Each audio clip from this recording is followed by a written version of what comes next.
Right, hi folks, this is David from my old channel that I've just forgotten the name of. I think it's something like A Biting Neck, but I could be wrong. So, today, doing a video on rope making. Now the origin of this video, you get a lot of people, they're talking about how, that's cool to make tent pegs when you're out bush. But heaven forbid that you should make some rope because it's a big long job. So few people are prepared to actually put their money where their mouth is and give you a value for how long it takes. So, sitting in New Zealand, we always make rope from this stuff, which is flax. So, I'm just going to prepare, if I've got my knife with me, as I'm spearing, we're going to just rip open this and get some fibres out. So different lands will of course have different, very few places have this stuff. Egypt used to use it a lot to make, what's it called, linen from it. So it's the same stuff that linen's made from. Actually, I think they're slightly different versions of flax. That's my cameraman Bob.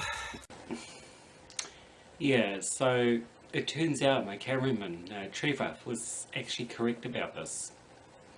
Yeah, New Zealand flax only really shows up in New Zealand. The flax I thought that was the equivalent flax. Turns out it's actually the same stuff linseed's made from.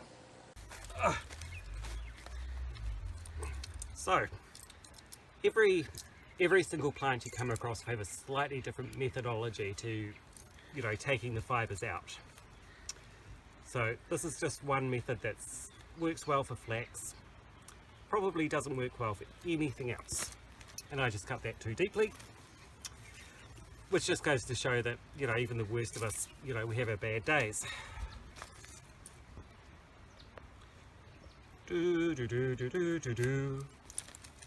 That'll work well.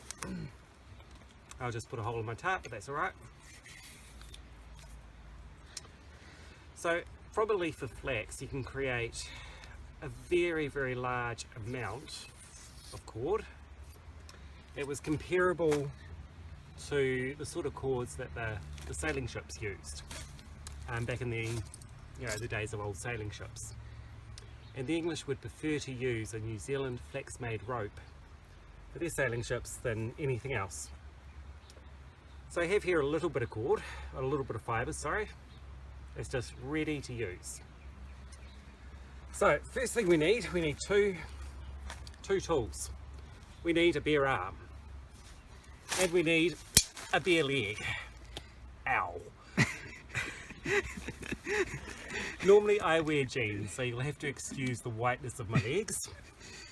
And to give you some idea of how much of a sacrifice I'm making for you, that still hurts. To give you some idea of how much of a sacrifice, we're in the heart of winter. So we get a bunch of fibres. We straighten them out a bit. We just want to tie a bit of a thumb knot on the end. And we'll start the timer about now. Right, so we then split these fibres into two parts. If I can get the skill of my who's me what's it going. Of course, if you get longer fibres, you can get longer rope.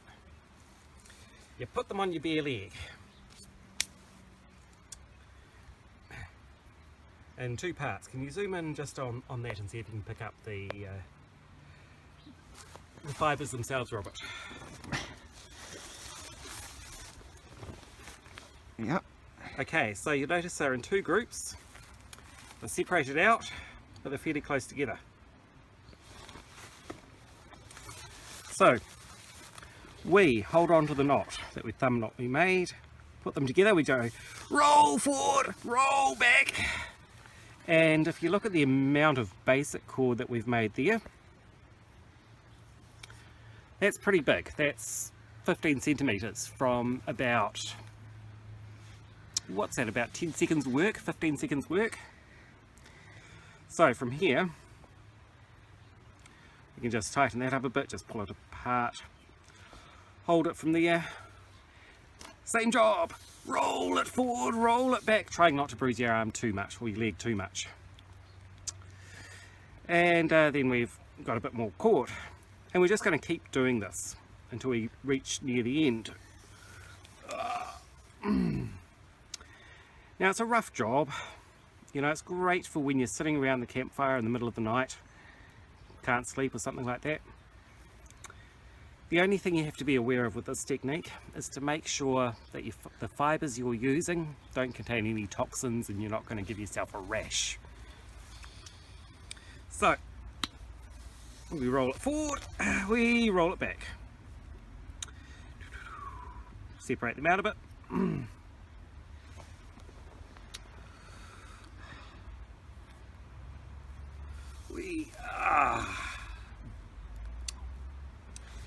Now, the trouble with doing a video like this is you run out of things to ramble on about. I would sing you a little song, but I'm sure you don't want to hear me singing. At least the camera really doesn't, because then I'd destroy the microphone, not just the lenses. Right, so we roll it forward, roll it back. Dum-de-doo.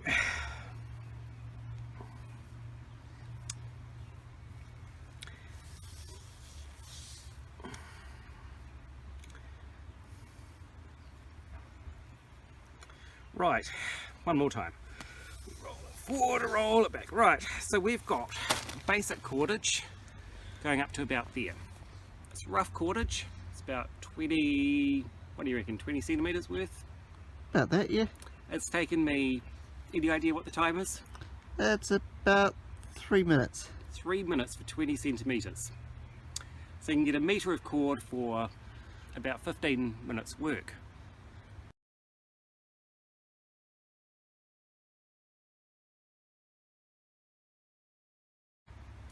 Now, if that's not long enough for you, what do you do? Well, we get the fibres, like so. Stretch it out a bit. I just broke a few fibres off, which is very unusual for flax. That's right. We pick up some more fibres. And we put them out. Put them there like so, put them there like so. Use the other end because it's thicker.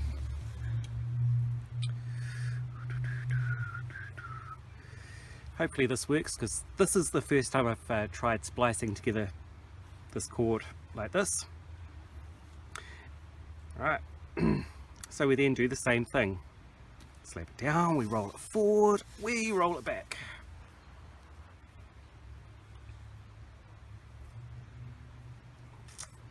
And then we just sort of find the two points where we can be like, oh yeah, here are two lots of fibres. Which I find is the hard part of actually making rope like this.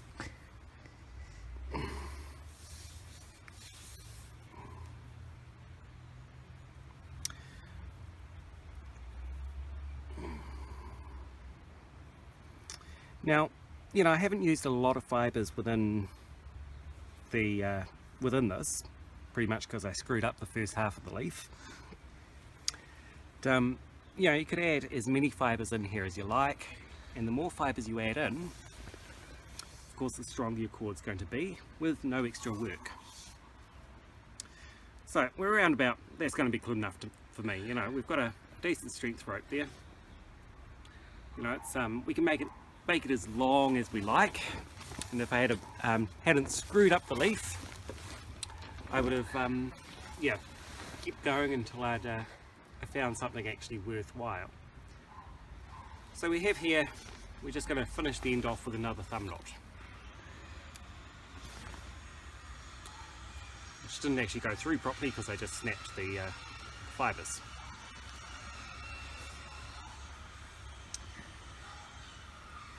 So that has a breaking strain of about, oh, I don't know, that's going to be good enough to tie up a tarpaulin. If you do 4 of these and rope them together, then you get an even stronger cord. You know, what actually is the breaking strain of this? Well, depends on how many fibres you have. I was going to put this through a couple of pulleys and you know, actually test it out.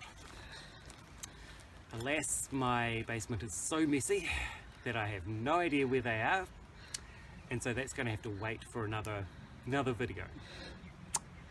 So that's me. If you like the video or think I'm just, you know, need to be told off for something I've done, please feel free to leave a comment and like my videos, or hit dislike if you really don't like them. And yeah, thanks very much to my cameraman Mary. Are you ever going to get my name right? No. Absolutely not. Why would I do that? And we'll see you all next time. Have fun and enjoy your lives.